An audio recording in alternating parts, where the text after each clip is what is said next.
Tara, samahan nyo naman kami na masilayan natin ang pagsikat ng araw dito sa Sunrise Hill. Kaya naman po ito, nagkasundo kami na magkita-kita ng alas 6:30 ng umaga. Nakita nyo naman, diba? 6:30 na ng umaga pero madilim pa rin dito sa Canada kasi nga nasa ano na tayo autumn season, diba? Or yung fall season. Kaya naman medyo mahaba-haba na ang gabi, diba? And then syempre eto tayo, diba mga ka-abengers ko, patutunayan natin na sa kabila ng edad natin ay kaya pa rin natin na umakyat sa napakatarik na bundok. Matarik talaga to tsaka madulas. Nakita nyo naman, sobrang ingat kami, diba? Syempre, alam nyo na ang mga lola nyo, diba? At ayan, narating na nga namin yung pinakataas and then syempre eto, nakita nyo, diba? So medyo ano pa lang ang araw natin kaya yung ating ulap ay medyo orange pa. Kaya naman habang kami ay nag-aantay sa pagsikat ng araw, syempre huwag natin sayangin ng oras, diba? Dapat nating i-enjoy ito, di ba, mga ka-abengers ko. Kaya ayan, ang lalakas ng loob ng mga lola mo, di ba? Dahil nga sabi namin, ay total madilim pa, hindi kita ang mga mukha. Kala mo naman ganun kadali, di ba? Kaya naman ayan, sinasamantala namin yung aming pag-aantay, di ba? Siyempre, merong tawanan, marami na rin kami naging pictures, and then siyempre yung aming pagbi-video, kung pwede ka mag-zumba na, diba? At ayan, nakita niyo naman talaga naman ang lola, sumasayaw-sayaw pa talaga, diba? And then syempre, iisa lang ang wavelength namin, diba? Kaya naman po, ayan, nagkakasundo kami, may kanya-kanyang step na, diba? Talaga kitang-kita niyo naman ang kasiyahan, mga ka-abengers ko.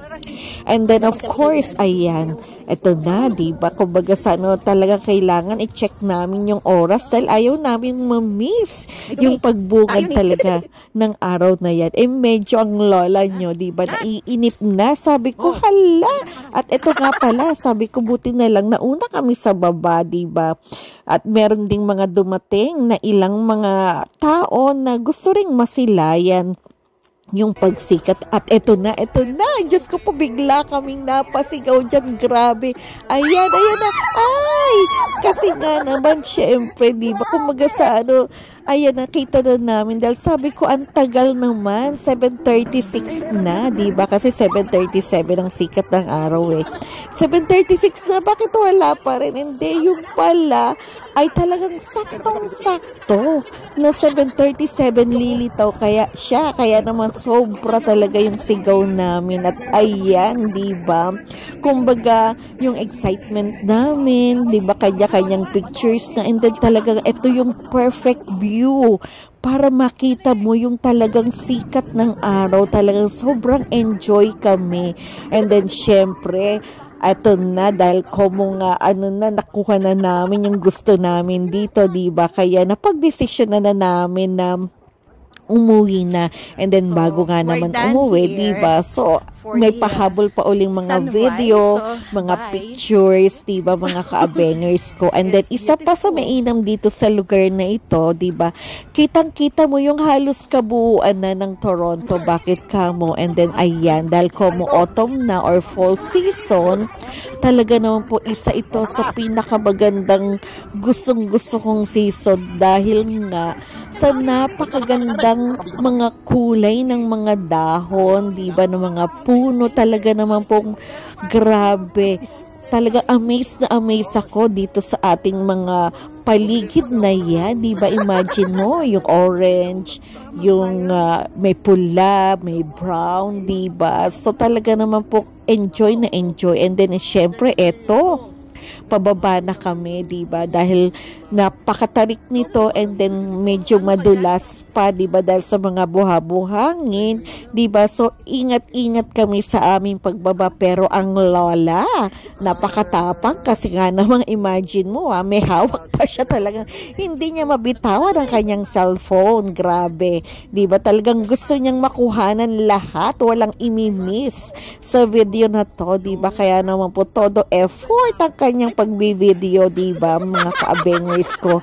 Kaya naman sana naman na-enjoy niyo yung view, diba, na talagang napakaganda, pati na rin yung pagsikat ng araw. Kumbaga sana may na-achieve kami ngayong araw na ito, diba? Kumbaga, uy, kaya pa pala namin sa edad namin ito na umakyat at bumaba ng matarik na bundok. And then, syempre, eto na, pababa na kami. Kaya naman po, napag-desisyon na namin na, uy, maaga pa naman, diba? Kaya naman, kumbaga sana may isa pa kaming lugar na pupuntahan na kailangan nyo rin abangan kasi isa rin napakagandang lugar yon, diba? Na-check kung ito ay na-enjoy nyo yung aking video na yan, diba? Mas ma-enjoy nyo rin, diba, mga ka-abengers ko. Kaya naman po, tayo, nag-iingat na sa pagbaba, grabe. Dahan-dahan lang. Ako nga, hinanapan ko pa ng lugar kung saan pa ako dapat bumaba kasi yung kabila, medyo matarik pa. Kaya naman po, mas matarik pa pala. Kaya naman, ayan, grabe na, nahuli na ang lola nyo sa pagbaba. Grabe, kasi nga, syempre, diba, may hawak tayo ng cellphone, diba? Kaya naman po, ayan na, grabe na to. Kaya naman po sana, diba, na-enjoy nyo lang yung ating view, diba? At ayan, yes, we made it. Nakita nyo na nahuli na kami, diba? Kumbaga, wow, puro diba na lang, diba, mga ka-abengers ko. At ayan, kaya sabi ko nga, may dadaanan pa kami, may pupuntahan pa kami para naman masulit yung aming kalahating araw ng Sabado, diba? And then, syempre, nandun pa rin yung ating magiging tawanan at kasiyahan para sa araw na ito. Kaya, huwag niyong kalimutan ha, abangan nyo kami sa susunod.